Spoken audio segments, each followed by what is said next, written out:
मेष राशि, राशि चक्र की पहली राशि मेष। 2026 आपके लिए क्या लेकर आ रहा है? मैं डॉक्टर सुनंदा राठी, ज्योतिष, योग एवं समग्र उपचार विशेषज्ञ। परिवर्तन वही आता है जहां साहस जन्म लेता है। Only the fearless rewrite their destiny. नमस्कार, मैं आपका स्वागत करती हूँ भाग्य संकेत पॉडकास्ट सीरीज राशि चक्र 2026 में। आज हम बात करेंगे मेष यानी एरियस चंद्र राशि के 2026 के विस्तृत भविष्य की। 2026 आपके लिए नई ऊर्जा, दिमागी जागृति, भावनात्मक बदलाव और आध्यात्मिक उन्नति से भरा रहेगा। क्यों? इस वर्ष 3 बड़े ग्रह गुरु कर्क सिंह, राहु कुंभ मकर और शनि पूरा साल मीन राशि में रहेगा। ये तीनों बड़े ग्रह आपके जीवन में निर्णायक मोड़ लाते हैं। 2026 के मुख्य ग्रह गोचर, इनका मेष राशि पर क्या प्रभाव होगा? सबसे पहले जानते हैं शनि पूरे वर्ष मीन में यानी 12वें घर में वो रहेगा।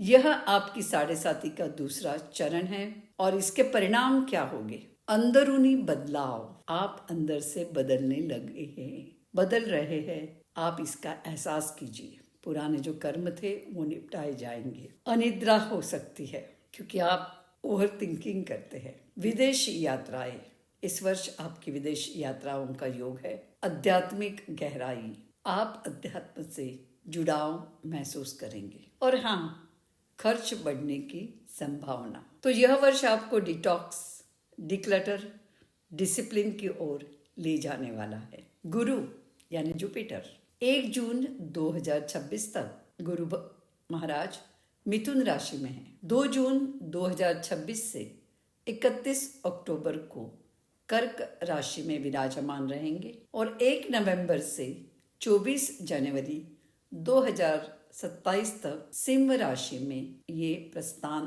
करेंगे। जनवरी मई तक का गुरु आपकी परिवार, विचार, शिक्षा और मानसिक फेम को प्रभावित करता है। नए सीखने के अवसर प्राप्त होंगे। रिश्तों में क्लैरिटी आ जाएगी। घर परिवार की जिम्मेदारी आप बखूबी निभाओगे। 2 जून से 31 अक्टूबर 26 जब गुरु कर्क राशि में ट्रांजिट करेंगे। यह वर्ष गोल्डन फेज का है। घर बदलना है, नया घर लेना है या घर का रिन्यूएशन करना है तो इस समय में यानी 2 जून 31 से लेके 31 अक्टूबर तक हो सकता है। वाहन के खरीदी का योग है। माता से लाभ है। पारिवारिक सुख आपको मिलेगा और इमोशनल हीलिंग यानी भावनिक दृष्टि से यह समय आपके लिए बहुत ही अच्छा रहेगा। संतुलन बना रहेगा। 1 नवंबर 2026 से 24 तक गुरु सिंह राशि में प्रस्थान करेंगे। यह जीवन का क्रिएटिव रिबर्थ हम कह सकते हैं। लव लाइफ यानी प्यार की जिंदगी मजबूत रहेगी। हाँ, आप यदि अपने वंश को बढ़ाना चाहते हैं तो स्त्रियों के लिए प्रेगनेंसी के योग है। निवेश आप करना चाहते हैं शेयर बाजार में तो उसमें भी आपको लाभ है। कंपटीशन की परीक्षा यदि आप दे रहे हैं विद्यार्थी हो तो आपको सक्सेस है और हो सकता है स्टूडेंट्स को बड़ा ब्रेक थ्रू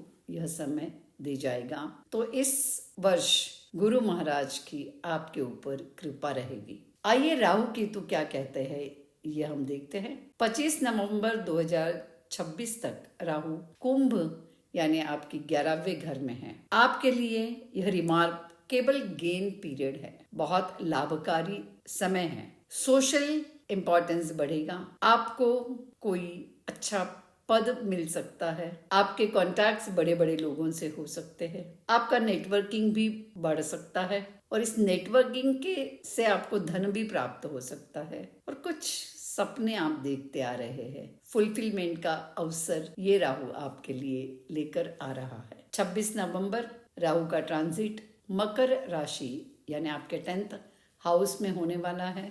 साल का एंड है ये आपको करियर शिफ्ट ला सकता है। यदि आप जॉब कर रहे हैं तो आपको नई जॉब मिलेगी। कुछ बोल्ड डिसीजंस आप जरूर लेने वाले हैं। रेपुटेशन में बढ़ोतरी दिख रही है और लीडरशिप का रोल आप सही करोगे। शुक्र महाराज यानी वेनस क्या कहते हैं। 2026 में प्रेम, शादी, मानसिक शांति, वैवाहिक सुख, आर्थिक व्यवस्था, सुंदरता व आकर्षकता। मार्च, अप्रैल एंड सितंबर आपके लिए बहुत शुभ रहेंगे। बुध यानी मर्क्यूरी, 2026 में मर्क्यूरी की मल्टीपल रेट्रोग्रेड्स होती है, वक्री मार्गी होते रहेंगी। इसका प्रभाव आपको सूचना देते हैं कि पेपर वर्क यानी डॉक्यूमेंटेशन में सावधानी बरते, पढ़कर किसी का सलाह लेकर ही आप डॉक्यूमेंटेशन बनाएं। मिसअंडरस्टैंडिंग्स को अवॉइड कीजिए। वॉच योर वर्ड्स यानी आर्ग्यूमेंट्स मत कीजिए। ट्रैवल में डिले दिखता है कभी कभी, परंतु व्यवसाय में sharp intelligence, grasping and observation will help you. तो सामान्य फल 2026 का क्या रहा मेष राशि के लिए। Let's go to rise. सकारात्मक तो है ही, भावनात्मक हीलिंग आपका होने वाला है, बड़े अवसर आने वाले हैं, आर्थिक सुधार दिख रहा है, करियर में बदलाव है, बढ़ोतरी है, उन्नति है, रिश्तों में विश्वास है, माता पिता से समर्थन प्राप्त होगा, विदेश के योग बनते हैं और आध्यात्मिक प्रगति। और क्या चाहिए। सावधानियां, अनिद्रा का प्रॉब्लम आपको आ सकता, सो नींद रिलेटेड आपको आएंगे। सीजनल स्ट्रेस इन बिटवीन आते रहेंगे। जल्दबाजी में निर्णय ना ले, खर्च पर नियंत्रण करें। करियर और व्यवसाय के लिए जनवरी मई वर्कलोड बढ़ाएगा, नया प्रोजेक्ट आएगा, प्रमोशन प्रयास शुरू रहेगा, बिजनेस में पुराने क्लाइंट्स एक्टिवेट होंगे, विदेश में नौकरी के संकेत देता है। और जून से अक्टूबर गुरु में कर्क का प्रभाव रहेगा। करियर एंड बिजनेस का सबसे शुभ समय, आपको रिकॉग्निशन मिलेगा। होम और ऑफिस यानी work and residence will be balanced. Women oriented business में लाभ हो सकता है। Education, real estate, design, creativity, इसमें सफलता आएंगी। नवंबर से दिसंबर राहु का मकर का प्रभाव, करियर में बड़ा परिवर्तन, नई नौकरी, बड़े क्लाइंट्स और लीडरशिप का रोल, और कोई स्टेटस आपको मिलेगा समाज में, आपको रेपुटेशन मिलेगा, अवार्ड मिलेंगे। आपकी वित्तीय स्थिति कैसे रहेगी, लाभ कहाँ कहाँ होंगे। रियल एस्टेट में गेन हो सकता है, पेरेंटल प्रॉपर्टी में बेनिफिट हो सकता है, इन्वेस्टमेंट्स में दिए हुए समय में सकारात्मक रिटर्न आपको मिल सकते हैं और पैसिव इनकम दिखता है। फिर भी सावधानी कब बरतनी है। मार्च अप्रैल में अपने खर्च पे कंट्रोल कीजिए। जून में आपका घर का रेनोवेशन आप निकालोगे, उसमें खर्चा होगा। और दिसंबर में इम्पल्सिव एक्सपेंसेस दिखते हैं, अपने आप पर काबू कीजिए। रिश्ते और परिवार, विवाहित, फरवरी सेंसिटिव है, जून के बाद रिलेशनशिप स्टेबल रहेगी, घर में सकारात्मक, और साथ में आप ट्रैवल करोगे। अविवाहित जो है उनके लिए June to September perfect for new relationship. नवंबर में कमिटमेंट के योग है, आपका विवाह तय हो सकता है। परिवार देखा जाए तो माता से सहयोग, जमीन जायदाद रिलेटेड सफलता, परिवार में किसी का स्वास्थ्य सुधर जाएगा और आपका स्वास्थ्य, anxiety, sleep disturbance, acidity, digestion issues. उपाय क्या करेंगे। मैं तो आपको मेडिकेशन नहीं बताऊंगी, मैं कहूंगी योग को अपनाइए। MSRT यानी माइंड साउंड रेजोनेंस टेक्निक आप सीखिए और अपनाएं उसको। अनुलोम विलोम प्राणायाम यानी नाड़ी शुद्धि प्राणायाम आपको बहुत अच्छा है। शाम को और सुबह थोड़ा सा घूमना चालू कर दीजिए, बहुत अच्छा रहेगा। जल तत्व बैलेंसिंग आपके लिए ज़रूरी है। और 8 घंटे की नींद, और नींद के पहले मेडिटेशन और ओम चैंटिंग। विद्यार्थियों को शिक्षा के बारे में क्या कहता है ये साल। कंपटीशन में सक्सेस, जून के बाद क्रिएटिव सब्जेक्ट्स में चमक, अक्टूबर दिसंबर हायर एजुकेशन के लिए सर्वोत्तम। तो आइए अंत में महीनेवार सारांश हम देखते हैं। जैन फरवरी inner cleansing, mental clarity, detoxification. मार्च अप्रैल ट्रैवल, फैमिली ड्यूटी। मई जून इमोशनल स्टेबिलिटी। जुलाई अगस्त घर परिवार वाहन लाभ। सितंबर अक्टूबर लव एंड लर्निंग। नवंबर दिसंबर करियर ट्रांसफॉर्मेशन। आइए हम ज्योतिषीय उपाय जानते हैं।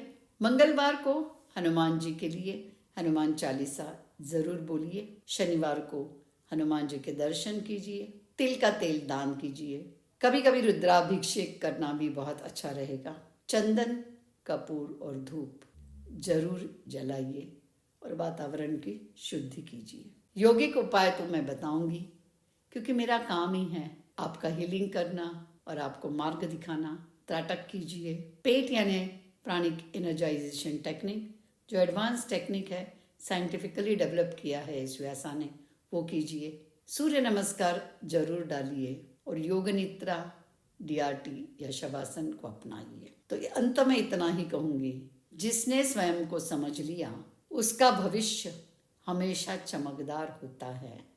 फिर हम हमारे सितारों पे भी कंट्रोल कर सकते हैं, यदि हम अपने मन के ऊपर कंट्रोल कैसे करना है, मन को शांत कैसे करना है और अपनों को कैसे जानना है, ये समझ जाएंगे। तो मेष राशि, हमेशा धड़कने की ज़रूरत नहीं है, कभी तो भी ज़मीन पर चलकर सबको समझने की आवश्यकता है। धन्यवाद। अगले एपिसोड में हम जानेंगे वृषभ राशि के बारे में। आपको यदि ये एपिसोड पसंद आया है तो आप ज़रूर ये पॉडकास्ट आप शेयर करें, लाइक करें, सब्सक्राइब करें। और आपके जीवन में कोई भी ज्योतिषीय रिश्तों से जुड़ी करियर, आर्थिक या स्वास्थ्य के संबंधी समस्या है तो हमें संपर्क कीजिए 9595950620 या 9860100251।